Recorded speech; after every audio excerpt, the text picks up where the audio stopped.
নমস্কার, দ্য ওয়ালে আপনাদের স্বাগত।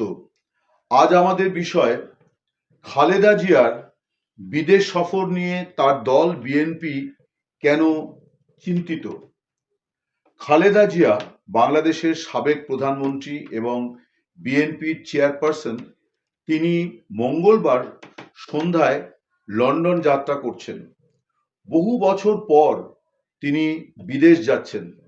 আপনারা সকলেই জানেন যে খালেদা জিয়া একটি দুর্নীতির মামলায় প্রথমে জেলে ছিলেন। তারপর শেখ হাসিনা তার এক্সিকিউটিভ পাওয়ার অর্থাৎ তার যে প্রশাসনিক ক্ষমতা, সেই ক্ষমতা বলে সাবেক প্রধানমন্ত্রীকে মানবিক কারণে তাকে বাড়িতে থাকার অনুমতি দিয়েছিলেন। কিন্তু খালেদা জিয়ার বড় সমস্যা সেটি হচ্ছে যে তার শারীরিক অবস্থা। একাধিক অসুখে তিনি আক্রান্ত। তার এখন বয়স ৭৯ বছর। এই বয়সে যে ধরনের অসুখ বিসুখ হয় তার অনেকগুলি খালেদা জিয়ার ক্ষেত্রে আছে। এবং বহুদিন ধরে যখন শেখ হাসিনা বাংলাদেশের প্রধানমন্ত্রী ছিলেন, অর্থাৎ ৫ আগস্ট ২০২৪-এর ৫ আগস্টের আগে পর্যন্ত বিএনপি নেতৃত্ব বারে বারে শেখ হাসিনা সরকারের কাছে আর্জি জানিয়েছিল যে খালেদা জিয়াকে বিদেশে ট্রিটমেন্ট করতে যাওয়ার অনুমতি দেওয়া হোক। হাসিনা সরকার এই অনুমতিটি দেয়নি। সাবেক প্রধানমন্ত্রীকে বাড়িতে থাকার অনুমতি দিয়েছে, অর্থাৎ তিনি কারাগারে বন্দী ছিলেন কিন্তু গৃহবন্দী ছিলেন। সেই সঙ্গে তার চিকিৎসা চলছিল ঢাকার খুব নামী হাসপাতালে।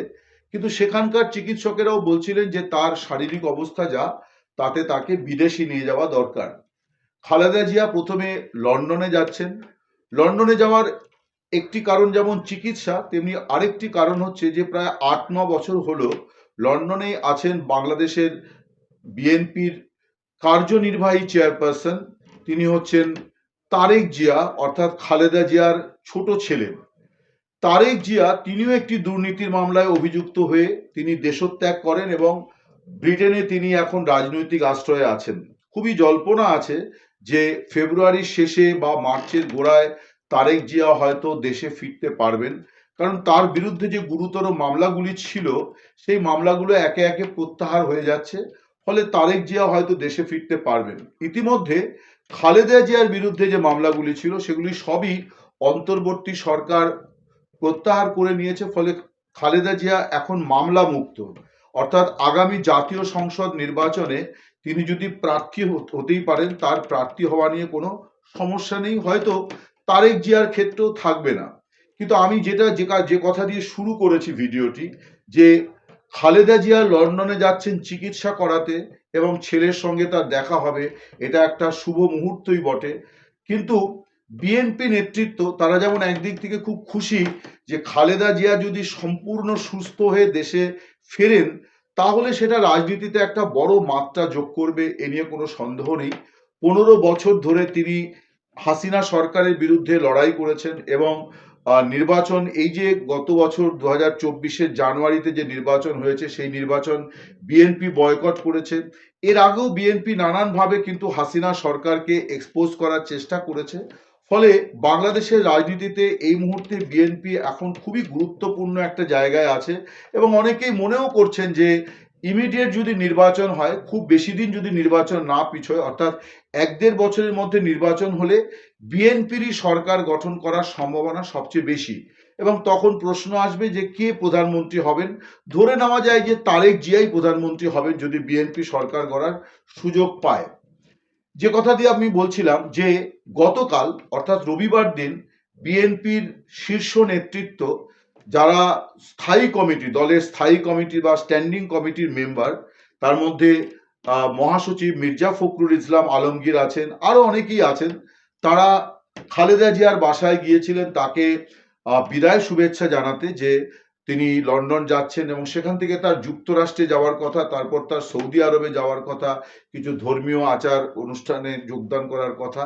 এই সব কিছু মিলিয়ে তার একটা লম্বা সময়ের জন্য তিনি দেশের বাইরে থাকবেন। স্বভাবতই কেন্দ্রীয় নেতৃত্ব, দলের শীর্ষ নেতৃত্ব, তাদের সুপ্রিম কমান্ডার, দলের সুপ্রিমোকে শুভেচ্ছা জানাতে গিয়েছিলেন। কিন্তু আমি এই যে খালেদা জিয়া বিদেশ যাওয়ার বিষয়টি যবে থেকে আলোচনায় আছে, তখন থেকে বিএনপির বহু নেতা নেত্রীর সঙ্গে আমার কথাবার্তা হচ্ছে। অন্যান্য দলের সঙ্গেও হচ্ছে, সাংবাদিক বন্ধুদের সঙ্গে হচ্ছে। আমি একটা জিনিস খুব লক্ষ্য করছি, এমনকি গতকাল যারা দেখা করে এসছেন তাদেরও বক্তব্য যা আমি জেনেছি, তারাও একান্ত আলোচনায় যা বলেছেন যে সকলেই খুব দুশ্চিন্তায় আছেন খালেদা জিয়ার এই বিদেশ যাত্রা নিয়ে। এই দুশ্চিন্তা এই কারণে নয় যে খালেদা জিয়া গুরুতর অসুস্থ। এই মুহূর্তে এমন অবস্থা কিন্তু তার নয় যে তিনি একেবারে শয্যাশায়ী। তিনি ঘরে চলাফেরা করছেন, এক দুটো অনুষ্ঠানেও তিনি যুক্ত হয়েছেন এবং হুইল চেয়ারে যাতায়াত করলেও তিনি মোটের ওপরে তুলনামূলকভাবে অনেকটা সুস্থ। বিদেশে ট্রিটমেন্ট হলে পরে তিনি হয়তো পুরোপুরি সুস্থ হয়ে যাবেন। এর চিকিৎসা নিয়ে কিন্তু খুব একটা দুশ্চিন্তার কিছু নেই এবং তিনি যাবেন একটি এয়ার অ্যাম্বুলেন্সে, অর্থাৎ যে অ্যাম্বুলেন্সে যাবতীয় আধুনিক চিকিৎসার বন্দোবস্ত থাকছে, এইরকম একটি এয়ার অ্যাম্বুলেন্স ওমান সরকার বিএনপির সাবেক মানে বিএনপির নেত্রী এবং বাংলাদেশের সাবেক প্রধানমন্ত্রীর জন্য তারা ব্যবস্থা করে দিয়েছে। সো সব মিলিয়ে চিকিৎসা নিয়ে চিন্তা নেই, কিন্তু আমি বারবারই বলছি যে বিএনপি নেতৃত্ব চিন্তায় আছে। এই চিন্তায় কেন আছে সেটাই আমি এখন আপনাদের সামনে ব্যাখ্যা করছি, কারণ বিএনপি নেতারা কেউ প্রকাশ্যে কথাটা কিন্তু বলছেন না। চিন্তার একটা বড় কারণ হচ্ছে যে বাংলাদেশে বিগত কয়েক দিন ধরে, বিশেষ করে এই বৈষম্য বিরোধী আন্দোলনের পর অন্তর্বর্তী সরকারের মেয়াদ ৩ মাস পূর্ণ হওয়ার পর থেকে বাংলাদেশের রাজনীতিতে কিন্তু একটা বড় ধরনের পরিবর্তন লক্ষ্য করা যাচ্ছে।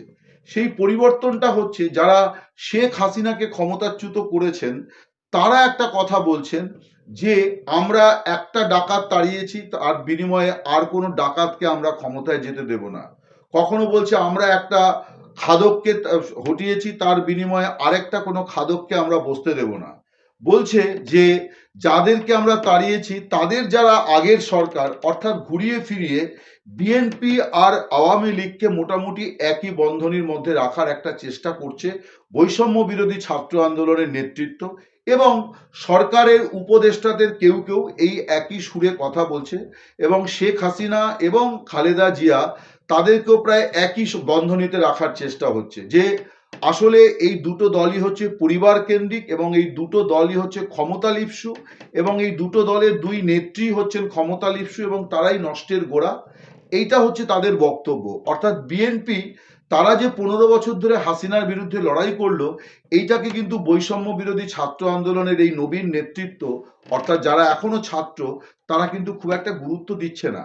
এবং তারা যে দিচ্ছে না সেটা কিন্তু তাদের সিদ্ধান্ত নয়, তাদেরকে যারা চালিত করছেন তারা তাদেরকে এই মন্ত্রণাই দিচ্ছেন যে বিএনপি কিছু নয়, বিএনপি আর আওয়ামী লীগে কোনো ফারাক নেই, এই কথাটি তারা বোঝাচ্ছেন।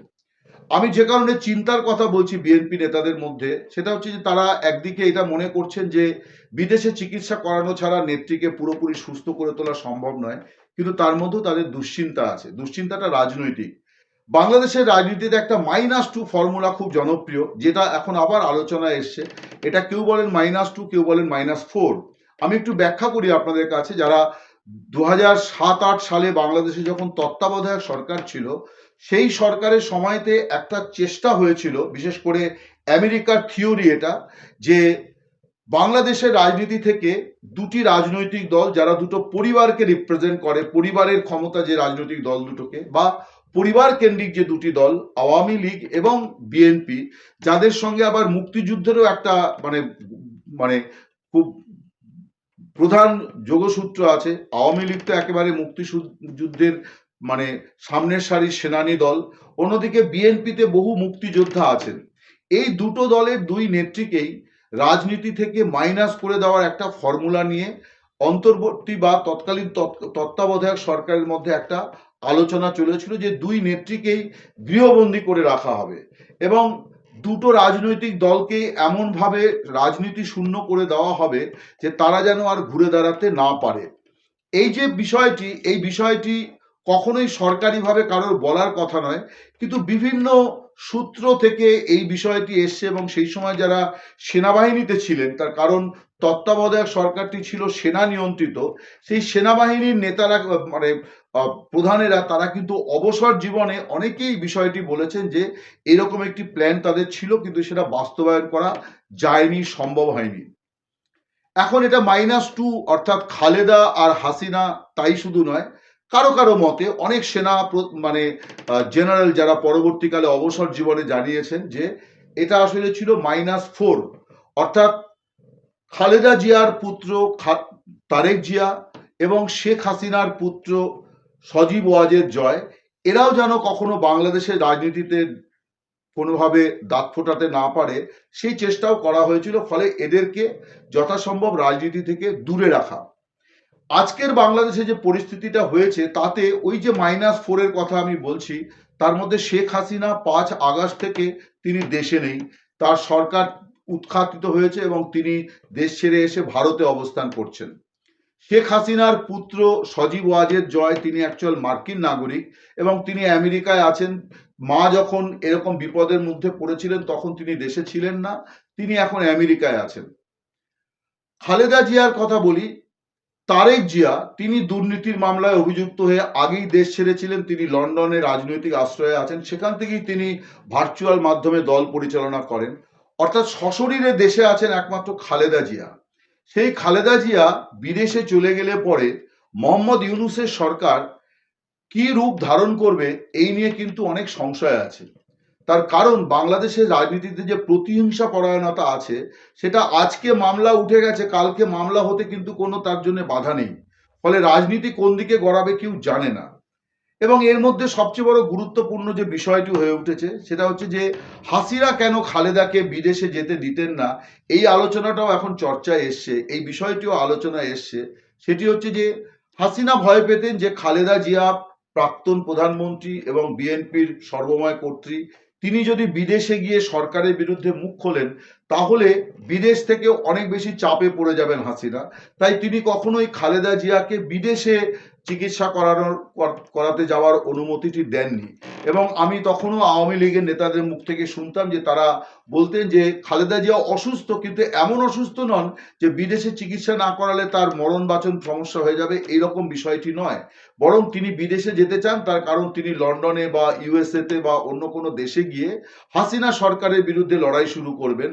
এইটা হচ্ছে তাদের কথা এবং তাতে এম্বারাসড হবে সরকার, কারণ একজন সাবেক প্রধানমন্ত্রী যখন অভিযোগ করবেন স্বভাবতই সেটা বিদেশি মিডিয়াতে খুব বড় করে প্রচারিত হবে।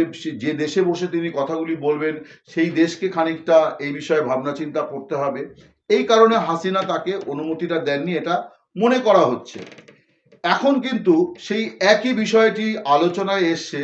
জাস্ট 3-4 দিন আগে বাংলাদেশের সেনাপ্রধান ওয়াকারুজ্জামান তিনি হঠাৎ করে একটু সক্রিয় হয়েছেন। প্রথমত তিনি বছরের প্রথম দিন বাংলাদেশের একটি জনপ্রিয় দৈনিকে তার সাক্ষাৎকার বেরিয়েছে, যেখানে তিনি এই দলীয় সরকারের পক্ষে সওয়াল করেছেন, আরো অনেক কথা তিনি বলেছেন। যেমন ভারত সম্পর্কে তার বক্তব্যের মধ্যে খুব একটা মারকাটারি কথাবার্তা কিছু নেই, বরং তিনি বলেছেন যে খানিকটা সহাবস্থানের কথাবার্তাই তিনি বলেছেন। অনেক বিষয়ে তিনি অভিমত দিয়েছেন, কিন্তু সবচেয়ে বেশি আলোচনায় এসছে সেটা হচ্ছে যে তিনি সস্ত্রীক হঠাৎ করেই খালেদা জিয়ার বাসায় গিয়েছিলেন তার সঙ্গে দেখা করতে এবং প্রায় 40 মিনিট তিনি খালেদা জিয়ার বাসায় ছিলেন। সেনা প্রধান, দেশের সেনা প্রধান, তিনি সাবেক প্রধানমন্ত্রীর বাড়িতে যেতেই পারেন, কিন্তু এটা কি সরকারের জ্ঞাতসারে হলো কি নাকি অজ্ঞাতসারে হলো, এইটা কিন্তু একটা খুব গুরুত্বপূর্ণ বিষয়। এবং কেন হঠাৎ করেই বা সেনা প্রধান খালেদা জিয়ার ইয়েতে চলে গেলেন, অর্থাৎ তাকে বাড়িতে দেখতে গেলেন, এটাও একটা কারণ। জাস্ট গত কিছুদিন আগে 20শে নভেম্বর বাংলাদেশের যে সেনা দিবস, সেই সেনা দিবসে সেনাকুঞ্জের অনুষ্ঠানে খালেদা জিয়া গিয়েছিলেন। তখনও সেনা প্রধানের সঙ্গে তার সৌজন্য বিনিময় হয়, সেনাপ্রধান সাবেক প্রধানমন্ত্রীর শরীর স্বাস্থ্যের খোঁজ খবর নেন। তারপরেও হঠাৎ করে কেন তিনি হঠাৎ তার বাড়িতে চলে গেলেন রাত 8:30টায় এবং প্রায় 40 মিনিট সেখানে কাটালেন। তারপর যদিও তিনি সস্ত্রীক গিয়েছিলেন, কিন্তু যে জল্পনাটা উঠেছে সেটা হচ্ছে যে খালেদা জিয়াকে সেনাপ্রধান কিছু শর্ত দিয়ে এসছেন। যে শর্তগুলো সরকারের তরফে খালেদা জিয়াকে জানিয়ে দেওয়া হয়েছে সেটি হচ্ছে যে বিএনপি তারা বাংলাদেশে যে রণনীতি নিয়েছে, দ্রুত নির্বাচন করতে হবে, অবিলম্বে নির্বাচনের দিন ঘোষণা করতে হবে, এছাড়া আইন শৃঙ্খলা পরিস্থিতি, জিনিসপত্রের দাম, এই সমস্ত বিষয় নিয়ে বিএনপির সঙ্গে এখন অনেকটা যে সম্পর্কটা অন্তর্বর্তী সরকার তৈরির পরে অন্তত আরো 1-1.5-2 মাস পর্যন্ত ছিল, সেই মধুচন্দ্রিমা কিন্তু কেটে গিয়েছে সরকারের সঙ্গে বিএনপির। বরং বিএনপির মহাসচিব মির্জা ফখরুল ইসলাম আলমগীর তিনি একাধিকবার বলেছেন যে কোনো মুহূর্তে তাদেরকে কিন্তু রাজপথে নামতে হতে পারে সরকারের বিরুদ্ধে। তার কারণ বিএনপির এজেন্ডা হচ্ছে যত দ্রুত সম্ভব বাংলাদেশে নির্বাচন করা হোক এবং নির্বাচনের দিন ঘোষণা হোক, যাতে তারা প্রস্তুতি নিতে পারে। এই বিষয়টাতে কিন্তু বিএনপির সঙ্গে সরকারের সংঘাত বেঁধেছে। যেটা আমি জানতে পারছি বিভিন্ন মহলে কথা বলে, সেটি হচ্ছে যে সেনাপ্রধানের মারফত খালেদা জিয়াকে এই শর্তটাই ভালো করে দিয়ে আসা হয়েছে, বুঝিয়ে দিয়ে আসা হয়েছে যে তার দল বিএনপি তিনি যখন বিদেশে থাকবেন তখন তার দল বিএনপি যেন মেপে পা ফেলে, তারা যেন ইউনূস সরকারের বিরুদ্ধে কোনো জনযুদ্ধে বা নামতে না যান, তারা যেন কোনো প্রতি বিপ্লবের রাস্তায় না হাঁটেন, অর্থাৎ এমন কিছু তারা যেন না করেন যাতে অন্তর্বর্তী সরকার প্রবলভাবে এম্বারাসড হয় বা তাদেরকে হেনস্থা হতে হয়, চাপে পড়ে যায়। তার কারণ সামনেই এই মাসেই 20শে জানুয়ারি ডোনাল্ড ট্রাম্প তিনি আমেরিকার প্রেসিডেন্ট পদে বসতে চলেছেন। ডোনাল্ড ট্রাম্প তিনি নরেন্দ্র মোদীর অত্যন্ত ঘনিষ্ঠ বন্ধু। আবার ডোনাল্ড ট্রাম্প রাজনৈতিকভাবে ডোনাল্ড ট্রাম্পের মোটেই ঘনিষ্ঠ নন। ইউনূস হচ্ছেন বিদায়ী যে সরকার, অর্থাৎ জো বাইডেনের সরকার, ডেমোক্র্যাটদের সরকার, ইউনূস হচ্ছেন তাদের অত্যন্ত পরম বন্ধু। ডোনাল্ড ট্রাম্প আসছেন একেবারেই ডেমোক্র্যাটদের বিপরীত শক্তি, রিপাবলিকান পার্টির নেতা। নির্বাচন যখন আমেরিকায় হলো তখন বাংলাদেশে হিন্দুদের ওপর যে নিপীড়ন নির্যাতনের ঘটনা ঘটছিল, সেই ঘটনা নিয়ে ডোনাল্ড ট্রাম্প এক্স হ্যান্ডেলে বিরাট বড় পোস্ট দিয়ে প্রতিবাদ করেছিলেন এবং জো বাইডেন মার্কিন প্রেসিডেন্টের উদ্দেশ্যে বলেছিলেন যে আমি যদি প্রেসিডেন্ট থাকতাম, অর্থাৎ ট্রাম্প বলছেন যে তিনি যদি প্রেসিডেন্ট থাকতেন তাহলে বাংলাদেশে হিন্দুদের এই নিপীড়ন নির্যাতন তিনি হতে দিতেন না। অর্থাৎ তিনি কার্যত ঘুরিয়ে মোহাম্মদ ইউনূসকে হুঁশিয়ারি দিয়েছিলেন। সেই ডোনাল্ড ট্রাম্প 20শে জানুয়ারি আমেরিকার প্রেসিডেন্ট পদে বসতে চলেছেন। ফলে ইউনূস সরকারকে এখন ভাবতে হচ্ছে যে আগামী কিছুদিন যখন খালেদা জিয়া দেশে থাকবেন না, তখন যে পরিস্থিতিগুলো, সম্ভাব্য পরিস্থিতিগুলো তৈরি হতে পারে, সেইগুলো নিয়ে তারা ভাবছেন। আমি যা জানতে পেরেছি যে সেনা প্রধানের মারফত এই কথাগুলি খালেদা জিয়াকে বুঝিয়ে দিয়ে আসা হয়েছে, যাতে তিনি তার দলকে এই জিনিসগুলো জানিয়ে যান দেশ ছাড়ার আগে, যে এমন কিছু করা যাবে না যে যাতে ইউনূস সরকার অপদস্থ হয় এবং আমেরিকা বা অন্য কোনো ইউরোপীয় দেশ তারা ইউনূস সরকারের বিরুদ্ধে মুখ খোলে, ইউনূস সরকারের সমালোচনায় সরব হয় বা বিএনপির দেখাদেখি অন্যান্য দলগুলিও রাজপথে নেমে পড়ে, এটা যেন না হয়। এটা হলে পরে কি হতে পারে? এটা হলে পরে যেটা হতে পারে সেটা ওই -4 ফর্মুলার মধ্যে আছে। অর্থাৎ খালেদা জিয়ার দেশে ফেরাটা নিয়ে তখন নানান ধরনের টালবাহানা হতে পারে। এমনকি এটাও উড়িয়ে দেওয়ার নয় যে খালেদা জিয়ার বিরুদ্ধেও কোনো পুরনো দুর্নীতির মামলা আবার কাউকে দিয়ে মামলা করিয়ে সেই মামলা আবার চালু করা সম্ভব। কারণ আমরা তো দেখতে পাচ্ছি যে শেখ হাসিনা এবং আওয়ামী লীগের নেতা মন্ত্রীদের বিরুদ্ধে কিভাবে মামলা বাণিজ্য শুরু হয়েছে, মামলার সন্ত্রাস শুরু হয়েছে। সেটি হচ্ছে যে মামলার ফয়সালা হয়ে গিয়েছে এমন মামলা নিয়েও কাউকে দিয়ে আদালতে মামলা করানো হচ্ছে যে এই মামলার পুনর্বিচার হোক। কে বলতে পারে যে খালেদা জিয়ার বিরুদ্ধে দুর্নীতির যে মামলায় তাকে নির্দোষ ঘোষণা করে মুক্তি দেওয়া হয়েছে, সেই মামলা নিয়ে সরকারের নির্দেশে কোনো বাংলাদেশি নাগরিক আদালতে গিয়ে বলবেন না যে এই মামলা আবার পুনরায় বিচার করা হোক, কারণ এই মামলায় খালেদা জিয়াকে মুক্তি দেওয়াটা ভুল হয়েছে। বিএনপি নেতারা কিন্তু এই সব সম্ভাবনা নিয়েই ভাবছেন এবং তারা এটা জানেন বিএনপির এখন এমন একটা অবস্থা যে দেশে তাদের যে নেতারা তারা কেউ কিন্তু খালেদা জিয়ার এই সমস্যা আওয়ামী লীগেও আছে। অর্থাৎ আওয়ামী লীগে হাসিনার পরে কে, এটা একটা বড় প্রশ্ন চিহ্ন।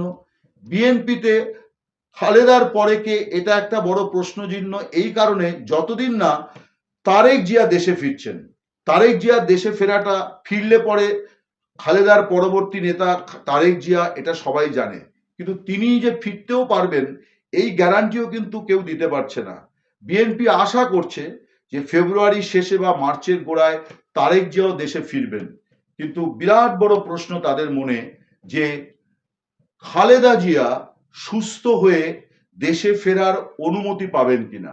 ইউনূস এবং তার যারা সহযোগী, যারা এই সরকারের অন্তরাত্মা, সেই জামাতি ইসলামীর সঙ্গে বিএনপির এখন যে আদায় কাজকলায় সম্পর্ক, সন্দেহ সংশয়টা সেখান থেকে যে জামাতি ইসলামী এমন কোনো চাল কি দেবে না যে চাল দিলে পরে হয়তো খালেদার দেশে ফেরা আটকে যাবে, তাকেও হয়তো ছেলের মতোই লন্ডনে কি আমেরিকায় কি অন্য কোনো দেশে থেকে যেতে হতে পারে, এই আশঙ্কা বিএনপি নেতৃত্বকে গ্রাস করেছে। এবং এই সম্ভাবনা বা এই আশঙ্কা যদি সত্যি প্রমাণিত হয়, তাহলে কিন্তু বাংলাদেশে আওয়ামী লীগের যে দশা হয়েছে বিএনপিরও দশা তাই হবে। তার কারণ দুটি দলেই দুজন নেত্রী শেষ কথা এবং সম্পদ। নমস্কার, শুভরাত্রি, ভালো থাকবেন।